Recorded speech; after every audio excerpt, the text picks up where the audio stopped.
You ever find yourself wanting to just, well, get your point across? Oh, definitely. Like maybe convincing your friends which movie to see, or I don't know, persuading your family about where to go on vacation. Yeah, happens all the time. So today on the deep dive, we're going to tackle this idea of controlling the conversation.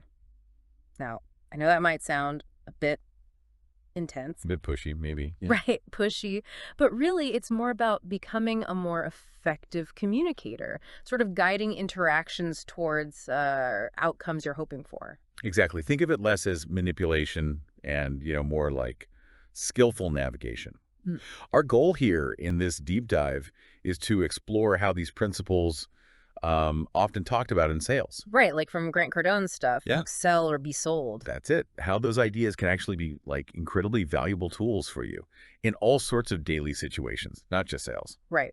We've looked through Cardone's insights and, other perspectives to sort of pull out the core of what matters. So we're going to look at why clear communication is just, well, the foundation, The bedrock. Yeah. and how your own belief really fuels your message. Super important. Then there's this surprising effectiveness of finding common ground, agreement. And asking the right questions too. Oh, yeah, asking questions and how to handle disagreements, objections. And then bringing it all together, how this stuff applies way beyond just like business deals. Yeah, we're aiming for really practical, actionable things, stuff you can use like right away. Okay, so let's start there, the groundwork.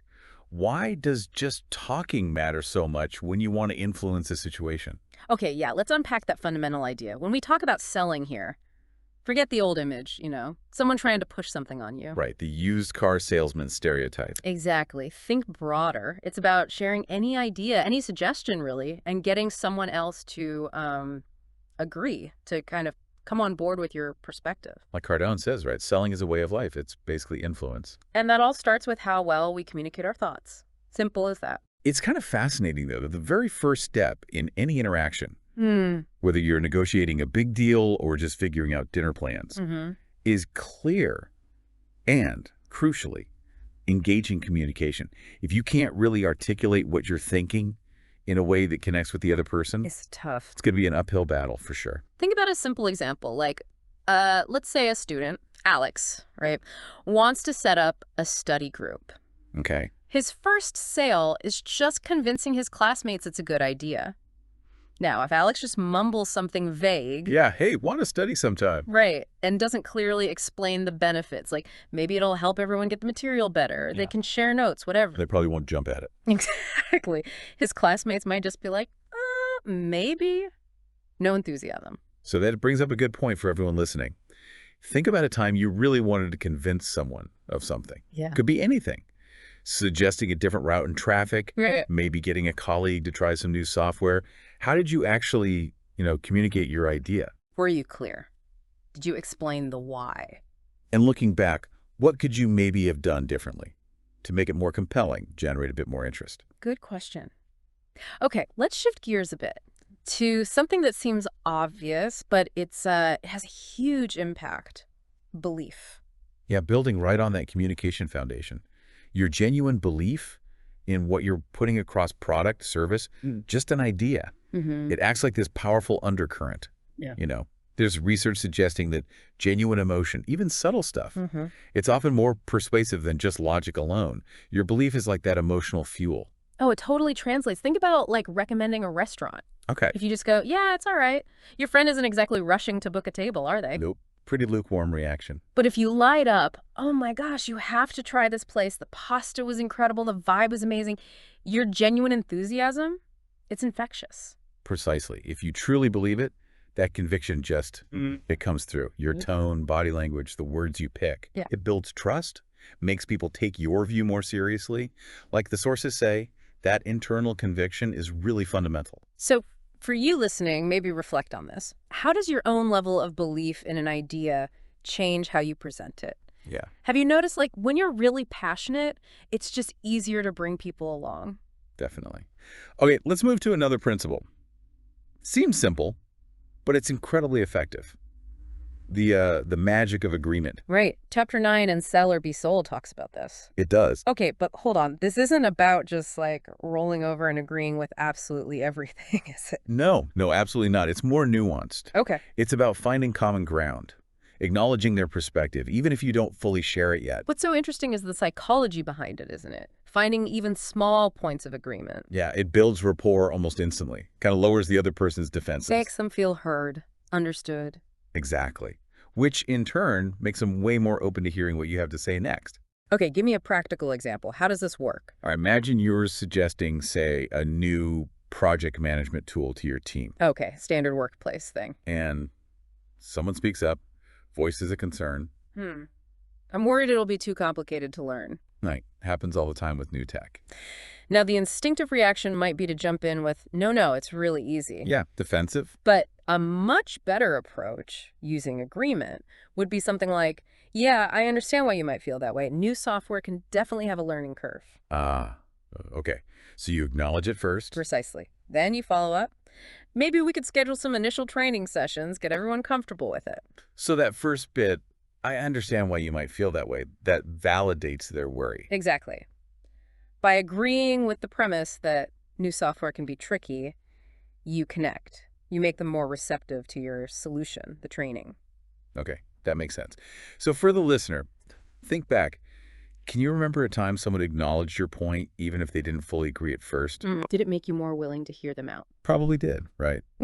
Okay, now let's dig into another powerful tool for guiding these conversations. The art of asking the right questions. Absolutely crucial. It's not just about, making statements. It's about engaging the other person. Understanding their needs. Uncovering what they're really concerned about underneath. And what's really smart about asking good questions is, well, they can guide the other person towards a conclusion without you explicitly telling them. So it feels like their idea. Exactly. Which leads to much stronger buy-in. Yeah. Ownership. Asking strategic questions helps you find those unspoken needs. And then you can frame your solution, your idea, as their own discovery almost. Right. So, for example, instead of telling a client, say, you absolutely need our premium package, you might ask. What would you ask? Something like, what are the biggest challenges you're facing in this area right now? Okay, open-ended. Then, once they tell you their pain points, you can tailor your suggestion. Make it directly address those needs. It feels like a natural fit for them. It's about leading with curiosity then. That's a great way to put it. So for everyone listening, think about how asking more, maybe open-ended questions, could help you get a deeper understanding of someone else's view. Yeah, how can it help you figure out what really motivates them? Or what problems they see coming? Good questions unlock a lot. Okay, now let's tackle something that's, well, pretty much unavoidable in any real conversation where you're trying to persuade someone. Objections. The no. Yeah, objections, they're just a natural part of the process, honestly. Often necessary. We shouldn't freak out when we hear one. Definitely not. Instead of seeing a no or a concern as just flat-out rejection, it's way more productive to see it as, well, maybe a request for more information or clarification. Right. An objection isn't always a solid brick wall. It could just be like a detour sign. Good analogy. Yeah. It signals the other person needs more info, or maybe they just have a different angle that needs addressing. So understanding the reason behind the objection is the real key. Absolutely. And this ties right back to that agreement principle we talked about. How so? Well, even when someone raises an objection, your first step can still be to acknowledge their concern. Okay. Like if someone says, I'm just not sure if this fits in my budget. Common one. You could respond with, okay, I understand the budget is definitely an important consideration. See? You validate their point before you start talking about value or ROI or payment plans. It kind of reminds me when you were a kid, right? You ask for something, the first answer is no. Yep. If you just accepted it, that was that. But if you asked why not, Yeah. that often opened up a conversation. You could understand the reason, maybe find a compromise, or argue your case better. Exactly the same principle. So when you hit resistance, try to dig a bit deeper. Ask thoughtful questions. Understand the why behind the no. Right. Understand the reasons, acknowledge them, and then respectfully offer more info or a different perspective. Okay, so here's where it all kind of comes together and gets really powerful, I think.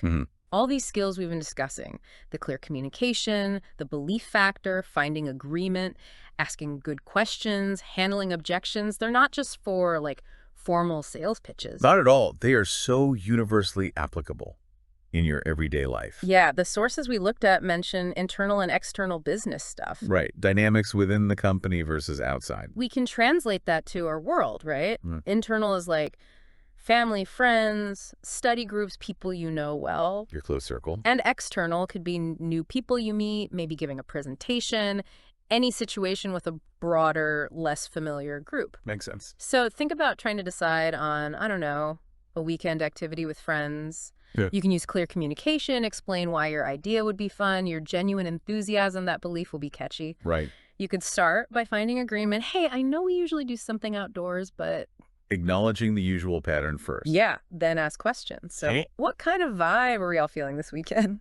Get input. And if someone objects, that sounds too expensive, you can address that. Maybe explore budget-friendly ways to do your suggestion. Use those objection handling skills. See, it all weaves together. Ultimately, these skills are about building stronger connections. And achieving your goals, really, in any part of your life. Totally. Whether it's persuading a teacher about a cool project idea or sorting out a disagreement with a roommate. Or even just getting everyone in the house to agree on what to watch tonight. Hey, sometimes that's the toughest negotiation. True. Okay, so let's bring it all together then. Quick recap of the key takeaways. Sounds good. We kicked off with the absolute foundation, clear communication. Can't do anything without it. Then we explored how your genuine belief really powers up your persuasiveness. That internal conviction piece. Crucial. We looked at the effectiveness of finding common ground through agreement. Builds rapport, lowers defenses. And how asking those targeted questions can really guide a conversation effectively. Leading with curiosity. And finally, we talked about approaching objections not as roadblocks, but as opportunities for deeper understanding and dialogue. Turning no into no more. Nice. And it's really important to remember, isn't it, that controlling the conversation, it's not about being sneaky or manipulative. Not at all. It's about guiding things positively, productively, making sure everyone feels heard. Understood. While you're also moving towards a desirable outcome. Mm-hmm. It's respectful influence. Okay, so here's a final thought for you, the listener, to chew on. Mm-hmm. Think about a situation coming up soon where you'd kind of like to see a particular outcome. Could be anything. Yeah, maybe a discussion with your family about some decision, could be a group project where you have a strong idea, or even just trying to convince a friend to try a new hobby with you. Okay. How could you consciously try to apply just one of the techniques we talked about today? Just one small thing. Like maybe focusing on asking more insightful questions, or maybe actively looking for that common ground first. How could that one change make the interaction more successful for now? Yeah, we really encourage you to just observe your own communication. Notice the interactions happening around you. What clicked for you from this deep dive? What's one tiny change you could experiment with next time you talk to someone? Yeah. There's always room to refine how we connect, how we influence the world around us, Absolutely. Well, thanks for taking this deep dive with us today. Hope it was useful. We really hope these insights give you a bit more confidence, maybe empower you in your next conversation. Until our next exploration, you ever find yourself wanting to just, get your point across? Oh, definitely. Like maybe convincing your friends which movie to see, or, I don't know, persuading your family about where to go on vacation. Yeah, happens all the time. So today on the deep dive, we're going to tackle this idea of controlling the conversation. Now, I know that might sound a bit intense. A bit pushy, maybe. Yeah. Right, pushy. But really, it's more about becoming a more effective communicator, sort of guiding interactions towards outcomes you're hoping for. Exactly. Think of it less as manipulation and, more like skillful navigation. Mm. Our goal here in this deep dive is to explore how these principles often talked about in sales. Right, like from Grant Cardone's stuff, Yeah. sell or be sold. That's it. How those ideas can actually be like incredibly valuable tools for you in all sorts of daily situations, not just sales. Right. We've looked through Cardone's insights and, other perspectives to sort of pull out the core of what matters. So we're going to look at why clear communication is just, the foundation. The bedrock. Yeah. And how your own belief really fuels your message. Super important. Then there's this surprising effectiveness of finding common ground, agreement. And asking the right